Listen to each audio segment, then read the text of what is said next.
नमस्कार दोस्तों, हम आ गए हैं हमारे पैरालिसिस ट्रीटमेंट के दूसरे एपिसोड में। आई नो आपको जो हमारा पहला एपिसोड था काफ़ी ज़्यादा अच्छा लगा होगा, इसीलिए हम दूसरे एपिसोड लेकर आए हैं आपके बारे में जानकारी देने के लिए कि अगर जो पैरालिसिस पेशेंट है उसकी डाइट के बारे में हम चर्चा करेंगे, उसकी न्यूट्रिशन के बारे में चर्चा करेंगे, क्योंकि खाना क्या आप क्या खाते हैं वो ज़्यादा इंपॉर्टेंट करता है कि आपकी रिकवरी कितनी जल्दी हो रही है। और इसी के साथ हमारे दूसरे एपिसोड में फिर से हमारे साथ हैं डॉक्टर पुरु धवन जी, जो ऐसा institute of advance Ayurvedic science के one of the founding member हैं और उसके साथ साथ किडनी पैरालिसिस, पार्किंसन जैसी क्रोनिक डिजीज के एक्सपर्ट हैं आयुर्वेदा में। नमस्कार सर, स्वागत है आपका हमारे दूसरे एपिसोड में। पहले तो बताइए कैसे हैं आप? ऑल गुड, सब बढ़िया सर, सब चंगा सी? हाँ जी, चंगा चंगा। तो सर हमने जो मतलब जो हमारा पहला एपिसोड था हमने उसमें बात करी कि पैरालिसिस, ब्रेन स्ट्रोक के जो ट्रीटमेंट के बारे में, और आपने बताया डाइट के बारे में। डाइट के बाद आपने बात करी एक्सरसाइज के बारे में, एक्सरसाइज के बाद हमने मेडिकेशन पर गए। तो हम ये वाला जो हमारा सेकंड एपिसोड है ये हम पूरा का पूरा देंगे डाइट के बारे में, क्योंकि सर आपसे ही हमने सुना है कि जैसे अन्न वैसा मन। बिल्कुल, आयुर्वेद में तो ये कहा जाता है कि जो आप खाने को कभी भी मेडिसिन की तरह यूज कर सकते हो। अच्छा, यानी जो आपका आहार है वो औषध है, ठीक है। तो इसलिए ना आयुर्वेद में बहुत इंपॉर्टेंस है खाने की। आप क्या खा रहे हो क्या नहीं खा रहे, बहुत मैटर करता है। आप खुद हिसाब लगा के देखो कि आपकी जो बॉडी है वो कैसे बनी है। खाने से बनी, खाना आपने खाया, खाने की एक्यूमुलेशन ही तो है। तो जब हमें कोई बीमारी होती है तो उसमें भी हमारा जो खाना होता है वो बहुत बड़ा रोल प्ले कर रहा होता है। खाना आप अच्छा खाओगे जल्दी रिकवर कर जाओगे, खाना अच्छा नहीं खाओगे रिकवरी लेट होगी या फिर नहीं होगी।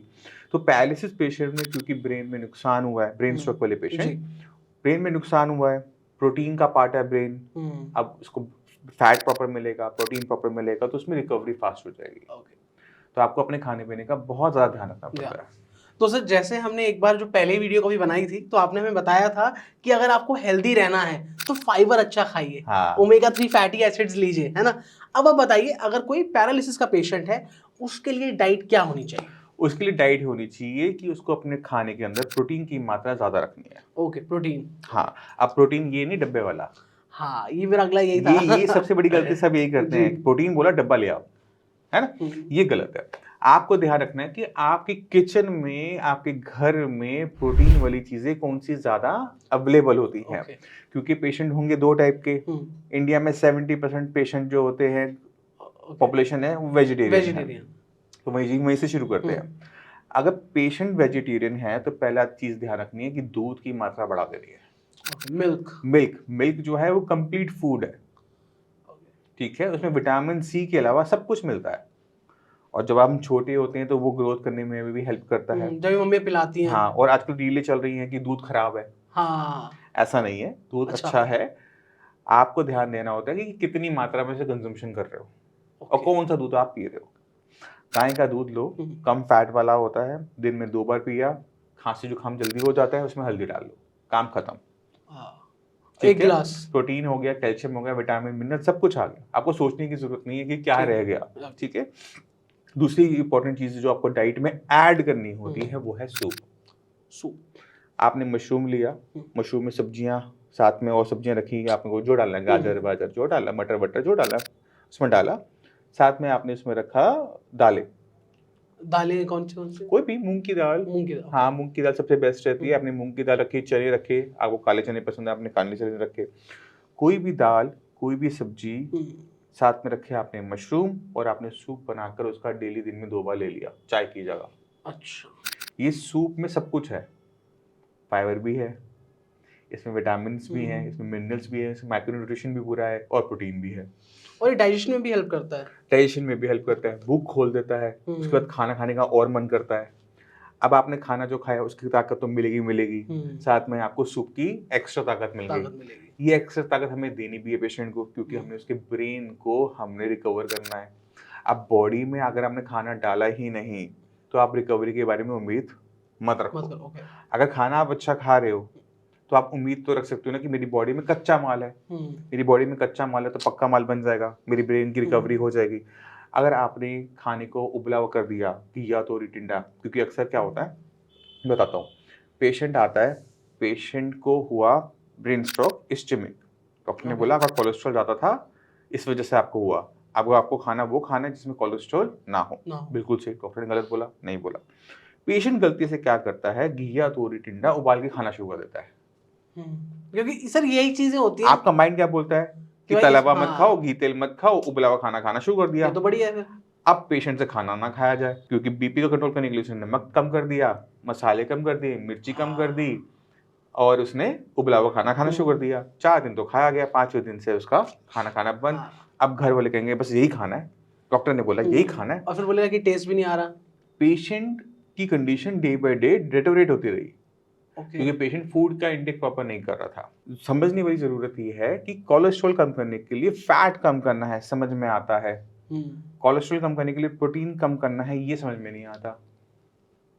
तो फैट और प्रोटीन दो अलग अलग चीजें हैं। प्रोटीन की रिक्वायरमेंट बॉडी की ज्यादा हो जाती है ब्रेन स्ट्रोक के बाद पैरालिसिस में, तो वहां पर हमें प्रोटीन की मात्रा को बढ़ाना होता है, ना कि उसे बंद कर देना होता है। उबली हुई सब्जियां खराब नहीं है, बट पेशेंट अगर उसे खाए तो अगर पेशेंट उसे खा ही नहीं रहा, पेशेंट का बॉडी वेट कम होता जा रहा है, पेशेंट वीक होता जा रहा है, ऐसे पेशेंट में आप रिकवरी की उम्मीद रखो ही मत। ब्रेन जो है वो बॉडी का पार्ट है, बॉडी से बाहर तो है नहीं। जो आप बॉडी को दोगे, बॉडी को ताकत मिलेगी तो ऑब्वियस है कि आपकी ब्रेन को भी ताकत मिलेगी। अब आपकी बॉडी को ताकत मिल नहीं रही, बॉडी वेट लूज किए जा रही है, आप पेशेंट से उठा नहीं जा रहा, चला नहीं जा रहा, बोला नहीं जा रहा, आप ये सोचो कि ब्रेन काम कर जाएगा, वो भी पॉसिबल नहीं है। तो आपने अपनी बॉडी को हेल्दी करना होता है, हेल्दी है ना। हेल्दी के लिए आपको डाइट को बैलेंस डाइट की तरफ लेके जाना है। डाइट बैलेंस होनी चाहिए, बट प्रोटीन रिच होनी चाहिए। तो सर प्रोटीन में सूप ले सकते हैं, हम दालें ले सकते हैं, हम ग्रीन लीफी वेजिटेबल्स वो तो सभी को खानी चाहिए। अच्छा, और क्या अलग चीज है कि लाइक हम ये भी ऐड कर सकते हैं अगर हम चाहें प्रोटीन के लिए स्पेशली? अपने ड्राई फ्रूट्स हैं, ड्राई फ्रूट्स। हाँ, ड्राई फ्रूट्स के बारे में सब जानते हैं। बादाम जो है, अखरोट जो है, दिमाग तेज करता है। अब जरूरत है, अब ज्यादा जरूरत है। ब्रेन को नुकसान हुआ तो रिकवरी करने में वो हेल्प करेगा, क्योंकि उसमें ओमेगा फैटी एसिड ज्यादा होते हैं। आप अगर आपकी डाइट में कोई कमी रह भी गई है, सूप के बाद, दूध के बाद, वो ड्राई फ्रूट्स पूरा कर देते हैं। तो सारे ड्राई फ्रूट्स हम नहीं बोलते, हम बोलते हैं अखरोट और बादाम, बस इतने पे रहो, इससे जाके जाने की जरूरत नहीं है। अंजीर आप खा सकते हो, अंजीर बहुत ज्यादा पॉपुलर नहीं है। अंजीर की मिठाइयाँ तो हम खा लेते हैं, बट हम अंजीर ऐसे नहीं खाते। बट मैं हमेशा एडवाइस करता हूँ कि अगर आपको लगता है कि बॉडी में वीकनेस है, उसे रिकवर करना है, तो अखरोट बादाम साथ में अंजीर जरूर ऐड करो, और मुनक्का भी आप ऐड कर सकते हो। हाँ, ये ऐसे ड्राई फ्रूट्स है जो फायदा ज्यादा करते हैं, नुकसान बिल्कुल नहीं करते। तो सर पर ये होता है ना, जैसे आपने स्टार्टिंग में ही बात बता दी कि लोग ना कुछ भी चीज को एक्सेस में खाने लगते हैं कि अच्छा ठीक है, डॉक्टर साहब ने बोल दिया, अरे यार एकदम खाता रहूंगा। तो आप सर इसके साथ हमारी ऑडियंस को ये भी बताइए कि कब कब आपको ये खाना है, कि ये नहीं कि आप पूरे दिन खा के मतलब मक्के खा रहे हैं, वो खा रहे हैं, या फिर मम्मी सूप बना दो, या फिर अपनी बीवी को बोल रहे हैं आप सूप दे दो।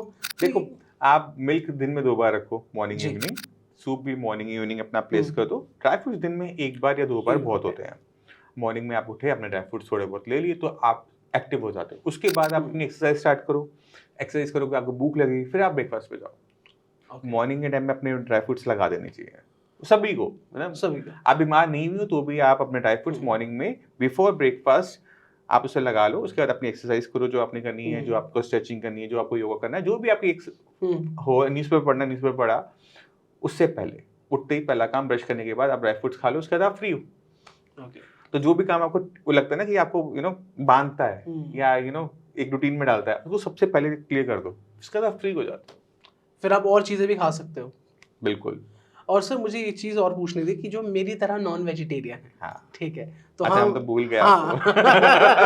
तो जो मेरी तरह नॉन वेज खाते हैं, हाँ, वो क्या करें, उनके लिए क्या बेस्ट चीज है? नॉन वेज मना नहीं होता, नॉन वेज बहुत हेल्पफुल होता है, और खासकर फिश में हम जो भी पेशेंट होते हैं जो फिश खा रहे होते हैं या खा लेते हैं, उनमें रिकवरी रेट बहुत फास्ट होता है।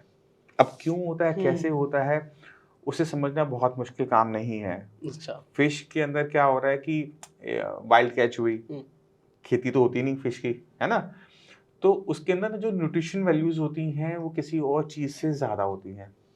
फैट होता नहीं है, वाइट मीट होता है, तो कोलेस्ट्रॉल की मात्रा कंट्रोल में रहती है, प्रोटीन रिच होती हैं, इजीली डाइजेस्ट हो जाती हैं। तो बॉडी में जो भी डेफिशिएंसी हो, जिस भी विटामिन की हो, विटामिन डी कम है, B12 कम है, सब कुछ तेजी से पूरा हो जाता है।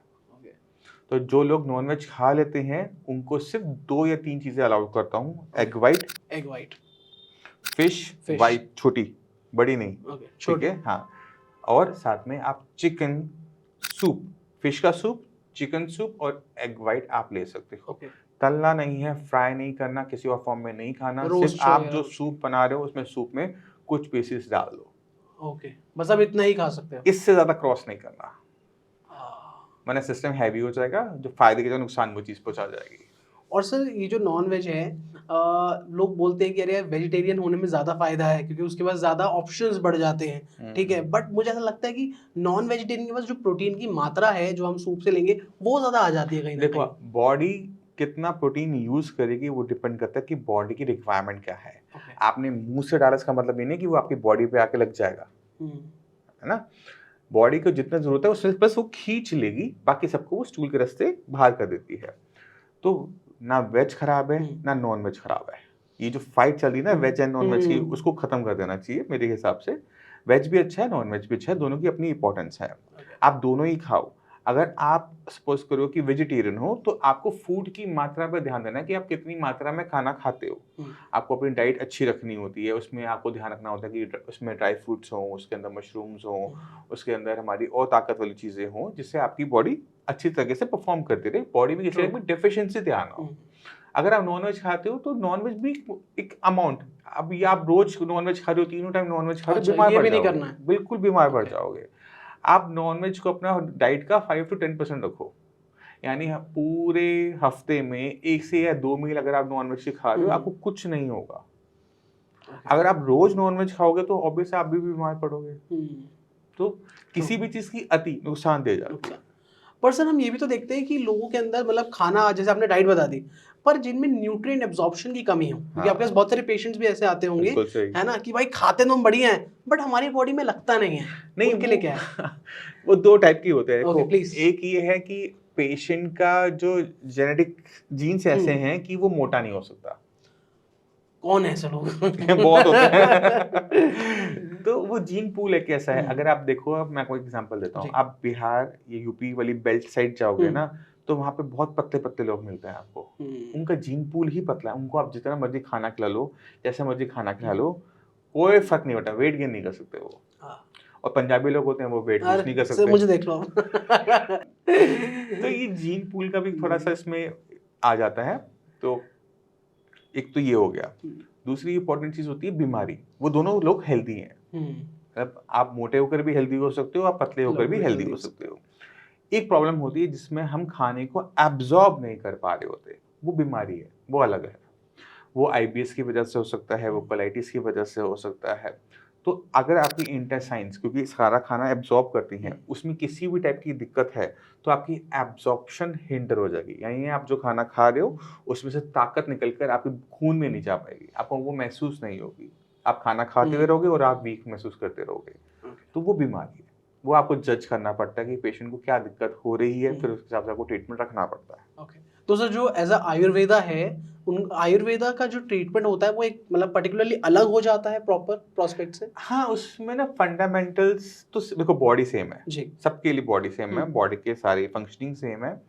फर्क होता है हमारे हथियारों में, ठीक है, हमारे पर्सपेक्टिव में थोड़ा सा फर्क होता है। सपोज करो कि पैरालिसिस है, अगर हम किसी का ट्रीटमेंट देखते हैं तो एलोपैथी में विटामिन डी दे रहे होंगे, खून पतला करने की दवाई होगी, कोलेस्ट्रॉल की दवाई होगी और बीपी की, शुगर की दवाइयाँ हो सकती है। कोई भी पर्चा अपना उठा के देख ले, इससे ज्यादा मेडिसिन किसी पर्चे में देखने को नहीं मिलती। वहां पे उनका ट्रीटमेंट हो गया एंड, ये मेडिसिन खानी है, जिंदगी भर खानी है। बट आयुर्वेद क्या कहता है कि किसी भी बीमारी को अगर आपने ठीक करना है तो उसकी जड़ पे जाओ, प्रॉब्लम की रूट कॉज पे जाओ। अब मुझे पता है कि पेशेंट के ब्रेन में क्लॉट आया था, पेशेंट की ब्रेन में ही नुकसान हुआ था, चाहे ब्रेन हैमरेज हुआ हो तो ब्रेन में नुकसान हुआ। जो एलोपैथिक ट्रीटमेंट में दे रहे हैं वहां पर एक सिंगल मेडिसिन नहीं होती जो ब्रेन में कुछ भी रिकवरी करे।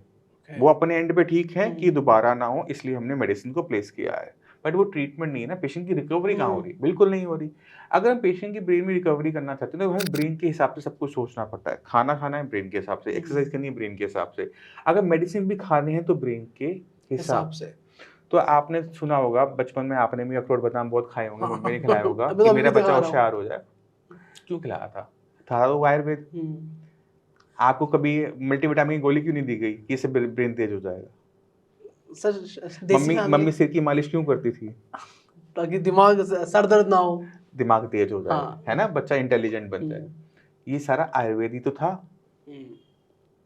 तो इसी फंडामेंटल्स पर काम करते हुए ब्रेन को अब समझने की कोशिश करते हैं साइंटिफिकली। ये तो ये लोग घर के नुस्खे होते हैं, अब हम चलते हैं ब्रेन में साइंटिफिकली कैसे होता है। तो ब्रेन जो हमारा बना हुआ होता है वो न्यूरॉन सेल्स का बना हुआ होता है। ये जो न्यूरॉन सेल्स होते हैं ये बहुत यूनिक होते हैं। तो ये आप समझो कि एक दिमाग के अंदर एक मकर जाल है, ठीक है, इन तारों का। अब ब्रेन के कुछ हिस्से को नुकसान हो गया, अब हमने क्या करना होता है कि हमने जो काम, वो हिस्सा जो काम करता था उस काम को दूसरे हिस्सों को ट्रांसफर करना होता है, क्योंकि वो जिंदा नहीं हो सकता, वो रीजनरेट नहीं हो सकता, वो मर गया, उसकी उम्मीद मत लगाओ और कोशिश भी मत करो कि वो रिकवर हो जाए। तो ब्रेन में एक मैकेनिज्म होता है जिसे हम कहते हैं न्यूरोप्लास्टिसिटी। ये न्यूरोप्लास्टिसिटी हमारे पैदा होने से लेकर शुरू होती है और हम टीनेज तक काफी अच्छी स्पीड से चल रही होती है। जैसे जैसे हम 20s 30s में पहुंचते हैं स्लो डाउन होनी शुरू हो जाती है और 40s तक ये ऑलमोस्ट सेटल हो जाती है, ठीक है। फिर जब होती है, जब जरूरत पड़ती है, अभी न्यूरोप्लास्टिसिटी आपकी बॉडी में भी हुई, मेरी बॉडी में हुई, कभी आपने इसे महसूस नहीं किया होगा, पर आपको अभी महसूस करवा देता हूँ, ठीक है। जब आप पैदा हुए थे चलना जानते थे? नहीं। बोलना, मैथ्स, प्लस माइनस कुछ नहीं, कैसे सीखा? धीरे धीरे करके, पढ़ के, याद करके। बॉडी में ऐसा क्या हुआ कि सीखने लगे? सर मैं तो याद ही कर रहा है जो मैंने टीचर ने सिखाया है, फिर धीरे धीरे करके। याद करने की क्षमता कहाँ से आई? सर एक एक वर्ड से दिमाग ने दी। दिमाग ने अपने अंदर क्या परिवर्तन किया कि आप सीख पाए? सर न्यूरॉन्स चेंज करे होंगे, न्यूरॉन्स वगैरह। न्यूरोप्लास्टिसिटी की थी। हमारी सीखने की क्षमता हमें न्यूरोप्लास्टिसिटी से मिलती है, ठीक है। जितना ही ब्रेन में न्यूरोप्लास्टिसिटी होती रहेगी, जितने हाई लेवल पर होती रहेगी, उतना ही डेवलप हमारा ब्रेन होता है। अब ये पैरालिसिस पेशेंट के लिए वरदान है। पेशेंट को जब कभी ब्रेन स्ट्रोक हुआ, क्लॉट आया, नस फटी, पेशेंट का बच्चा हो गया डेड। पेशेंट चल नहीं पा रहा था, बोल नहीं पा रहा था, मगर बिना किसी मेडिसिन के अगले 6 महीने में उसके चलने और बोलने की क्षमता कुछ हद तक वापस आ जाएगी। किसी के भी डॉक्टर के इस बीच में हाथ लगेगा आराम आ रहा है। ये 6 महीने, पहले 6 महीने बीतने के बाद, उसके बाद आप जो मर्जी ताकत लगा लो, बिना न्यूरोप्लास्टिसिटी ऑन किए, स्टार्ट किए, उस पेशेंट में आराम ही नहीं आएगा। तो क्योंकि पहले जो 6 महीने थे उसमें क्या कहते हैं, गोल्डन पीरियड होता है रिकवरी का। इसमें न्यूरोप्लास्टिसिटी नेचुरल तरीके से अपने आप ही हो रही होती है, बिना कहे। तो क्या कहा जाता है कि जो स्टार्टिंग के जो 6 महीने हैं उसमें जितनी मेहनत कर सकते हो आप उतनी कर लो? बिल्कुल, वो टाइम आपका गोल्डन पीरियड होता है, उस टाइम को आपको मिस कभी भी नहीं करना चाहिए और उसमें आपको अपनी एक्सरसाइज और फूड पे ही खास ध्यान देना होता है कि मैक्सिमम से मैक्सिमम आप अपने आप को उस टाइम में रिकवर कर लो, क्योंकि अभी आपकी बॉडी और आपका ब्रेन आपके साथ खड़ा है ना। मगर अगर ये 6 महीने बीत जाए ना, तो उसके बाद ना घी सीधी उंगली से नहीं निकलता। आपको इसी न्यूरोप्लास्टिसिटी को दोबारा से ऑन करना पड़ता है कि ब्रेन सीखता रहे। जब ये न्यूरोप्लास्टिसिटी बंद हो जाएगी तब रिकवरी बंद हो जाएगी, जब न्यूरोप्लास्टिसिटी स्टार्ट रहेगी तो आप रिकवर करते रहोगे। तो अगर मान लो केस है 10 साल पुराना, तो न्यूरोप्लास्टिसिटी तो पहले 6 महीने में बंद हो गई, तो उसको अगले 9.5 साल कोई आराम ही नहीं आएगा। तब तक नहीं आएगा जब तक उसको दोबारा से न्यूरोप्लास्टिसिटी को स्टार्ट करने वाला कुछ मंत्र नहीं मिल जाता, ठीक है। जैसे वो स्टार्ट करेगा, जैसे वो करेगा, वो रिकवरी फिर से स्टार्ट। तो पेशेंट की जो खोई हुई क्षमता होती है, चलना नहीं पा रहा, बोल नहीं पा रहा, हाथ नहीं हिल पा रहा, पावर नहीं है, वो सब वापस आनी दोबारा से शुरू हो जाती है, क्योंकि ब्रेन सीखना शुरू कर देता है, ब्रेन में रिकवरी शुरू हो जाती है। तो ब्रेन को रिकवर करना, ब्रेन की खोई हुई क्षमता को रिकवर करना पॉसिबल है with the help of neuroplasticity. और इसके अलावा कोई और दूसरा रास्ता नहीं है। मेडिसिन से ब्रेन में वो माहौल तैयार करती है जिसमें वो न्यूरोप्लास्टिसिटी स्टार्ट हो जाए। न्यूरोप्लास्टिसिटी करता तो ब्रेन खुद है, नेचुरली भी कर ही रहे, वो तो बंद हो गई, मतलब जब वो कर हाँ, अब हम उसको प्यार से तो नहीं करवा सकते, तो डांट से करवा लेते हैं, काम हम करवा लेते हैं कि चलो भाई। तो जिसको भी अगर दिक्कत आ रही है तो आपके पास आए वो। अब दूसरी इंपॉर्टेंट चीज ऐसी होती है, जैसे आपने न्यूरोप्लास्टिसिटी ऑन तो कर दी, ठीक है, अब उसे सिखाया क्या? अगर बच्चे को आप उल्टे हाथ से लिखना सिखाओगे तो वो उल्टे हाथ से लिखेगा, सीधे हाथ से सिखाओगे वो सीधे हाथ से सीखेगा, है ना। पंजाबी सिखाओगे पंजाबी सीखेगा, उर्दू सिखाओगे उर्दू सीखेगा, फ्रेंच सिखाओगे फ्रेंच सीखेगा। क्या सिखा रहे हो उस पर डिपेंड करता है कि ब्रेन कैसा डेवलप होगा, है ना। तो अब आप समझ गए कि ब्रेन डेवलप कैसे होता है। अब आपने पेशेंट को करवाई साइकिलिंग, पेशेंट 1 घंटा सुबह साइकिलिंग करे, 1 घंटा शाम को साइकिलिंग करे, पेशेंट साइकिलिंग करने में एक्सपर्ट हो जाएगा, चल नहीं पाएगा। आपने सीखी थी फ्रेंच, आपको बोली थी हिंदी। हाँ। अच्छा, तो मतलब आप चलना भी सीखो, साइकिलिंग भी करो, सारी नहीं, चीजें। सब चीजें नहीं करनी, यही तो मूल मंत्र है। ये भी नहीं करना, ये नहीं करना। आपको अगर अपने पैरों का मैक्सिमम यूज आप किस काम में करते हो? चलने के लिए। सिर्फ चलो, क्योंकि जितना आप चलोगे आप गलतियां करोगे चलते में, पैर रखने में, तो जैसे जैसे आप उसको देखोगे चलोगे तो आप उसमें करेक्शन कर पाओगे। ठीक है। अक्सर क्या होता है कि पेशेंट ना बैठ के या फिर लेट के एक्सरसाइज कर रहा होता है, फिजियोथेरेपिस्ट आते हैं बैठ के लेट के एक्सरसाइज करवा रहे होते हैं, कहते हैं देखो देखो हमने इनका पैर उठता नहीं था उठवा दिया, देखो देखो घुटना मोड़ता नहीं था मोड़ना शुरू हो गया, लेट के खड़ा करके चला के दिखा दो, चलना भी शुरू नहीं हुआ, बस टाइम लगेगा। ये गलतियां होती हैं। पेशेंट को पकड़ो, खड़ा करो और चाहे उसका पैर घसीटना पड़े उसे चलाओ। जितना आप दर्द शुरू के कुछ टाइम में ले लोगे ना, उतनी लाइफ आपकी आसान हो जाएगी। पेशेंट की विल बहुत काम करती है। पेशेंट क्या है, मैं होना चाहता हूँ इसलिए मैं चलूंगा, वो ठीक चल जाएगा। पेशेंट एक होता है कि मैं जब ठीक हो जाऊंगा तब मैं चलूंगा, वो कभी ठीक नहीं हो पाता। तो आपको उसी वक्त से मेहनत करनी पड़ेगी। हाँ, डे 1 से आपको, जब आपको लगे कि आपके पास हिम्मत है, आप हॉस्पिटल से घर आ गए हो, अब आपको मेहनत करनी ही पड़ेगी, बिना किए नहीं होगा। जिस दिन आपकी फिजियोथेरेपी शुरू हो जाए उस दिन आपकी अपने अंदर से विल होनी चाहिए कि मुझे ठीक करना ही करना है। ये विल आपके अंदर आ गई तो आप अपने साथ दोगे तो भगवान भी आपका साथ दे देगा। सिंपल सी बात है। और सर ज्यादातर जो पेशेंट्स आते हैं वो गलतियां क्या करते हैं मेनली? यही गलतियां हैं जो हम इसको डिस्कस कर रहे हैं, खाने की को लेकर, की, एक्सरसाइज को लेकर। एक्सरसाइज को वो समझ नहीं पाते, ब्रेन को नहीं समझते हैं। वो ये सोचते हैं कि ओके ठीक है, जब मैं ठीक हो जाऊंगा तो मैं चलूंगा, मेरी टांग तो अभी चल नहीं रही, मेरा हाथ तो चल नहीं रहा। तो वो सबसे बड़ी गलतियों में से। आपको करना है, करते करते हो जाएगा। जैसे साइकिल चलाना चलाते चलाते, टेढ़ी मेढ़ी चलाते चलते आप सीख जाओगे। पहले आप सपोर्टर से चलाओगे, फिर अपने आप चला लोगे।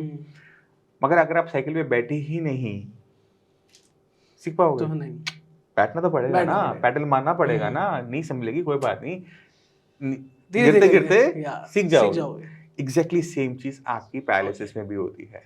गिरते गिरते पेशेंट सीख जाता है। जो गिरेगा ही नहीं, चलेगा ही नहीं, तो वो कभी सीख ही नहीं पाता, दोबारा से कभी अपने पैरों पे खड़ा नहीं हो पाता। तो वो आपको लर्न करना ही पड़ेगा, करवाना पड़ेगा, ब्रेन को करवाना पड़ेगा। आपने क्या करना है? और जो मतलब जो आपके आसपास जो लोग हैं उनको भी, जो आपकी फैमिली मेंबर्स हैं स्पेशली, उनको मेहनत करनी पड़ेगी आप पे। आप फर्क देख लो ना, कौन आप जितने पेशेंट होते हैं उनमें सब के सब पेशेंट को 2 ग्रुप में बांट दो। एक पेशेंट जो ग्रुप रिकवर कर रहा है और एक पेशेंट जो रिकवर नहीं कर रहा। आपको जो फर्क है वो समझ में आ जाएगा। जो पेशेंट रिकवर किया है उसने मेहनत करी है डे 1 से, जो पेशेंट रिकवर नहीं कर रहा वो बिस्तर पे बैठा रहा डे 1 से। यही क्लियर फर्क निकल कर आता है। 8 साल हो गए प्रैक्टिस करते हुए, पता नहीं कितने पेशेंट से मिल चुका हूँ, हिसाब किताब ही नहीं होगा उसका। सब में यही कॉमन दिक्कत हमें देखने को मिलती है, कुछ और है ही नहीं। पेशेंट जब ये सोचता है कि उसका हाथ नहीं चल रहा, पैर नहीं चल रहा, वो पेशेंट को रिकवरी करने में दिक्कत होती है। पेशेंट को जिस दिन ये समझ में आ जाए कि डॉक्टर ने मेरा ब्रेन का MRI क्यों करवाया था, वो मेरे ब्रेन में क्यों झांक रहा है, हाथ मेरा नहीं चल रहा, मेरा ब्रेन में क्यों झांक रहा है, जब वो उस फर्क को पकड़ लेता है ना, तो उसकी रिकवरी वहां से स्टार्ट हो जाती है। क्योंकि उसको पता है कि उसे फोकस ब्रेन पे करना है। उसको पता है कि मेरे ब्रेन में नुकसान हुआ था। उसको पता है कि मेरे ब्रेन में जो न्यूरॉन सेल्स हैं उन पर अगर मैं काम कर लूँ, न्यूरोप्लास्टिसिटी ऑन कर लूँ, तो मेरा काम बन जाता है। ठीक है। वो छोटे रास्ते ढूंढता है, सच्चाई वाली बात, कि मैं ये कर लूँ। पेशेंट आके कहते हैं मैं कबूतर का खून पी लूँ, मैं ठीक हो जाऊंगा। तो बहुत सारी ऐसी चीजें हैं जो नेट पे अवेलेबल हैं, जो करना है पहले 6 महीने में कर लो। ठीक है। उसके बाद आप जो भी करोगे सब फेल होगा। तो पहले 6 महीने सारे एक्सपेरिमेंट पास हो जाते हैं, सारे डॉक्टर का ये भी ठीक है, वो भी ठीक है। हाँ, सबसे आराम आ रहा होता है पहले 6 महीने में, सब अच्छा। उसके बाद दिक्कत आनी शुरू होती है। हाँ, पेशेंट को लगता है मैं मेहनत कर रहा हूँ, रिकवरी आ रही है, मैं मेहनत कर रहा हूँ, रिकवरी आ रही है, फिजियोथेरेपी सारे एक्सरसाइज कर रहा है, मैं रिकवर हो रहा हूँ। बट 6 महीने के बाद वही फिजियोथेरेपिस्ट वही एक्सरसाइज काम नहीं कर रही होती। वो इसलिए नहीं कर रही क्योंकि ब्रेन में न्यूरोप्लास्टिसिटी बंद हो गई है। तो पेशेंट को वीडियो से निकलकर Okay. न्यूरोप्लास्टिसिटी को नेट पे भी सर्च करना चाहिए। खुद से एक बार। मैं जो कह रहा हूँ उसको फैक्ट को चेक तो करो कि डॉक्टर साहब सही कह रहे हैं गलत कह रहे हैं। अगर आप थोड़े पढ़े लिखे हो, न्यूरोप्लास्टिसिटी को सर्च कर लो तो आपको पूरा का पूरा समझ में आ जाएगा कि हमारा बॉडी काम कैसे करती है, होता क्या है, क्या प्रॉब्लम आ सकती है। ठीक है। 400-500 साल की जो आप कह लो कि एलोपैथी की, मॉडर्न साइंस की अपनी डेवलपमेंट है, 4-5 हजार साल की आयुर्वेद की डेवलपमेंट है, सब कुछ अवेलेबल है, बट वो वीडियो में नहीं मिलता। डॉक्टर से अंडरस्टैंड कम करते हैं। आप उसको रिसर्च पेपर्स में देखो ना, बहुत सारी स्टडीज हो चुकी हैं, सब मिल जाता है। हमने भी वहीं से सीखा है।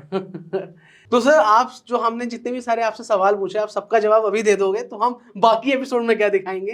तो सर इसी के साथ हम ये वाला एपिसोड खत्म करते हैं। और sir thank you so much, क्योंकि आज आपसे बहुत कुछ हमें सीखने को मिला, खाने के बारे में, डाइट के बारे में, प्रोटीन के बारे में, लाइफस्टाइल के बारे में और उसके साथ साथ एक्सरसाइज के बारे में। और हम सर ऐसे ही अगला एपिसोड लेकर आएंगे बहुत जल्दी, बस आपका टाइम मिले।